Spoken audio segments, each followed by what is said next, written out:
Aujourd'hui, je voulais parler de fric, de pognon, de thunes, d'oseille. Bon, pour ceux qui ne l'auraient pas encore compris, tous ces synonymes plutôt familiers veulent dire argent. Et l'argent est un sujet assez sensible en France, en tout cas avec les personnes de ma génération ou les générations précédentes. Et même parfois un peu tabou avec eux. Mais j'ai constaté que récemment, les générations Z n'avaient pas ce complexe, hein, ils n'avaient pas cette gêne. Ils parlent de la thune, ils parlent de l'argent, comme s'ils parlaient de la météo. Bon, pour être plus sérieux, hein, je voulais parler de ce sujet tout simplement parce que récemment, je tombe souvent sur des contenus assez similaires concernant l'argent, des contenus du style comment faire 10K par mois, hein, 10K, c'est-à-dire 10 000 euros, 10 000 dollars, 10K, 10 000, ou encore comment devenir millionnaire, les 10 meilleures idées pour devenir millionnaire, etc., etc., hein. Comment faire plus d'argent de façon générale. Et c'est vrai que ça a attiré ma curiosité à la base, j'ai cliqué sur une ou 2 vidéos, on va dire. C'est pour ça que maintenant, j'en ai beaucoup dans ma recommandation, dans mon fil d'actualité, hein. L'algorithme m'a piégé.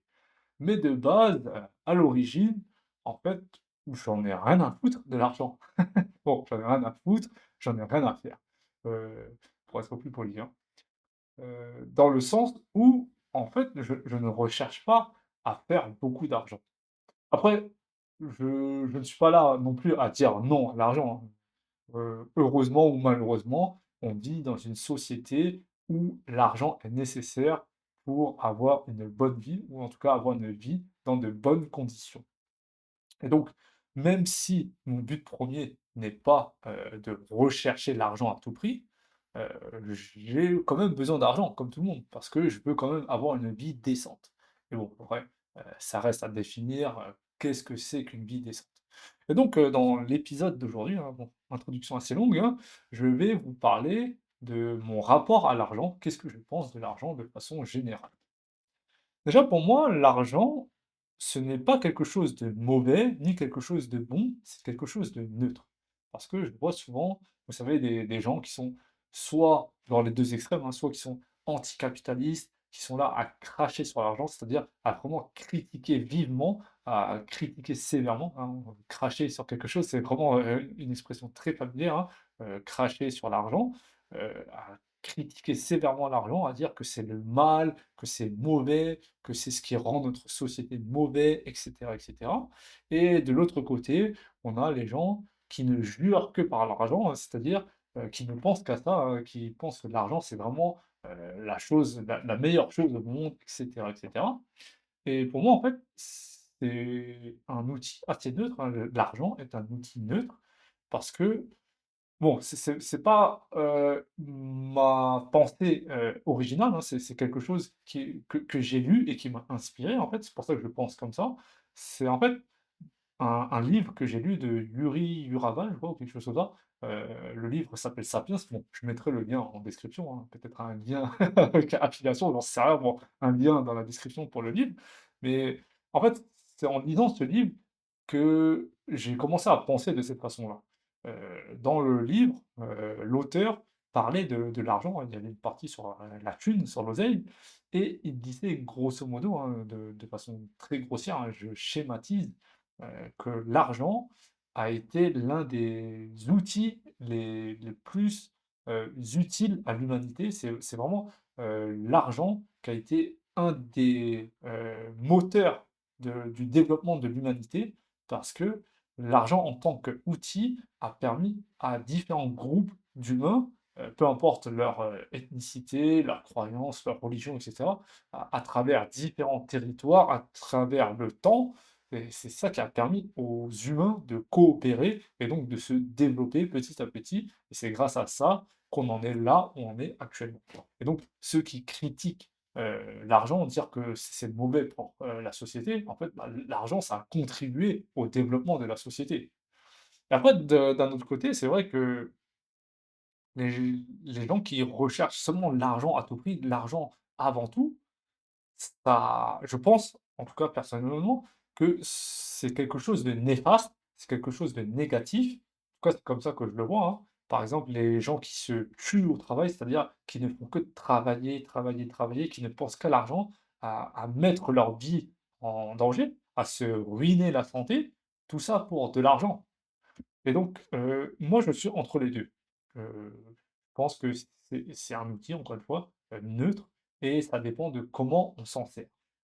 Et je pense que, à titre personnel, je ne suis pas quelqu'un qui a besoin de beaucoup d'argent, tout simplement parce que j'ai des besoins, j'ai un besoin de niveau de confort, on va dire, qui n'est pas très élevé, qui est plutôt modeste, hein, en tout cas, c'est comme ça que je définis, mon besoin, mes besoins, hein. Après bon, à vous de me dire si c'est c'est, modeste ou pas, parce qu'au final, ça reste assez relatif, hein. Tout est très relatif. C'est comme lorsqu'on dit que quelque chose est cher, quelque chose n'est pas cher. En fait, ça dépend des gens, ça dépend de leurs revenus, ça dépend de combien ils gagnent, de leur salaire, et cetera. Donc quelque chose de cher pour vous peut ne pas être cher pour quelqu'un et au contraire, quelque chose de pas cher pour vous peut être très cher pour quelqu'un. Et donc, lorsque moi je dis que j'ai, des besoins assez modestes, ça reste relatif. Et donc, quand je dis que mes besoins sont modestes, qu'est-ce que je veux dire par là? Eh bien, c'est que je n'ai pas besoin de beaucoup de choses, tout simplement. Et j'ai aussi, un besoin en confort qui est modeste, hein, qui est qui est humble, je dirais. Par exemple, hein, pour illustrer ça, lorsqu'on voyage, lorsque les gens voyagent, hein, on a en général pour le logement en gros, hein, vraiment 3 options. On a la première option qui est le dortoir, hein, c'est-à-dire une grande pièce, une grande salle où on a peut-être, je sais pas, 10 personnes qui dorment dedans, mixtes, hein, garçons et filles, ou filles et filles, ou garçons et garçons, peu importe, hein. Un dortoir, c'est-à-dire, c'est vraiment une grande chambre où on va réunir, dans des lits superposés, hein, c'est-à-dire des lits, au-dessus des autres. Avec, je sais pas 10, 15, 20 personnes, bon des fois un peu moins, un peu plus, donc peu importe, c'est ce qu'on appelle un dortoir. Et donc quand on voyage, on a le choix entre le dortoir ou la chambre privée, c'est-à-dire, bah, privée, hein, une chambre pour nous, tout seuls, ou encore une chambre un peu plus, luxueuse, c'est-à-dire une suite, hein. C'est une chambre privée avec vraiment salle de bain privée, un grand lit, petit déjeuner inclus, tous ces trucs-là, hein, tout plein de choses un peu, haut de gamme, hein, comme on dit. Et donc en général, lorsqu'on voyage, on a le choix entre ces 3 options-là. Bon, je schématise encore une fois, hein, juste pour, illustrer mes propos. Et donc moi, personnellement, lorsque je voyage, je préfère avoir une chambre privée, c'est-à-dire juste une chambre pour moi. Je ne veux pas aller dans un dortoir et je ne veux pas non plus une chambre luxueuse avec, le matelas super confort, super grand, avec, les vous savez les baignoires en or ou peu importe, les choses comme ça, les suites, hein. Je suis entre les 2. C'est pour ça que je dis que j'ai, des besoins modestes, hein, donc je prends cet exemple-là juste pour illustrer. Et après, comme je l'ai dit, ça reste relatif parce que pour certaines personnes qui ont moins de revenus, ils vont se dire: «Bon, bah, avoir une chambre privée, c'est quelque chose de luxueux».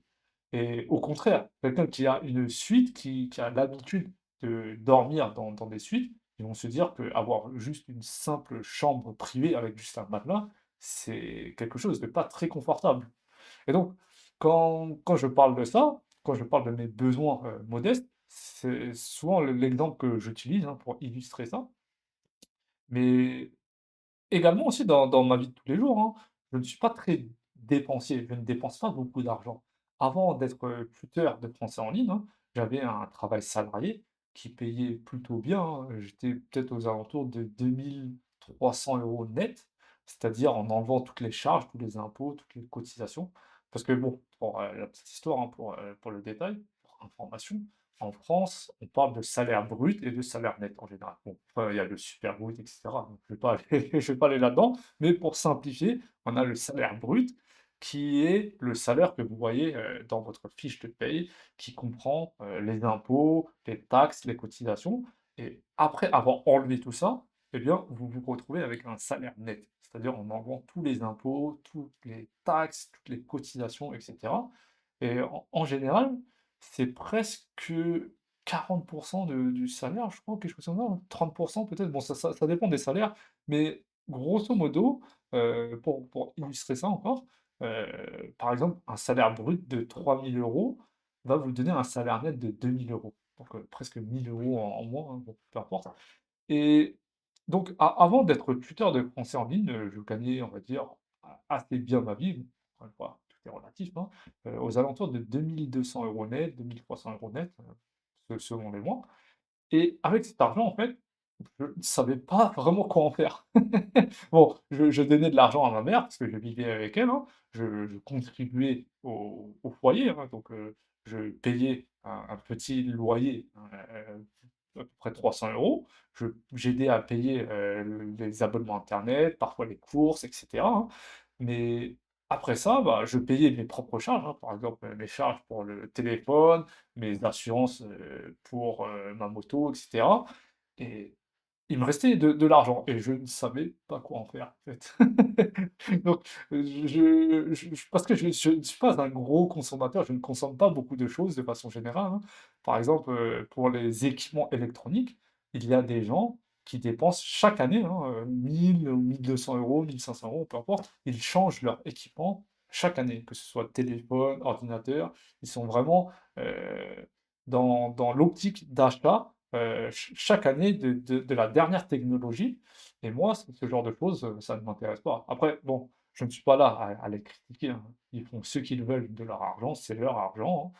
Mais moi, personnellement, ça ne m'intéresse pas. Et donc, en termes d'équipement électronique, généralement, j'ai tendance à tout le temps garder mes objets, assez longtemps. Par exemple, mon téléphone, là, ça doit faire 3 ou 4 ans que je l'ai.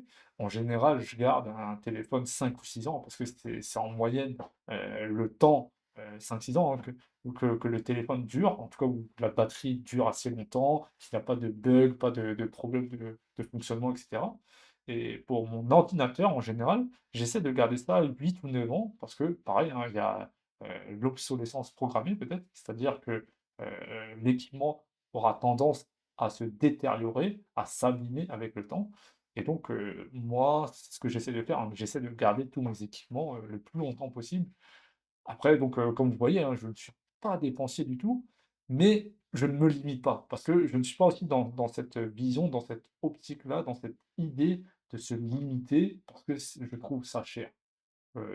Moi, par exemple, si je veux, changer mon téléphone, ça ne me dérangerait pas de dépenser 500 € par exemple. Ouais. Est-ce que c'est beaucoup, pas beaucoup? Encore une fois, tout est relatif. Pour certaines personnes, 500 € sur un téléphone, c'est trop. Pour d'autres personnes, on va dire, c'est normal, c'est pas beaucoup.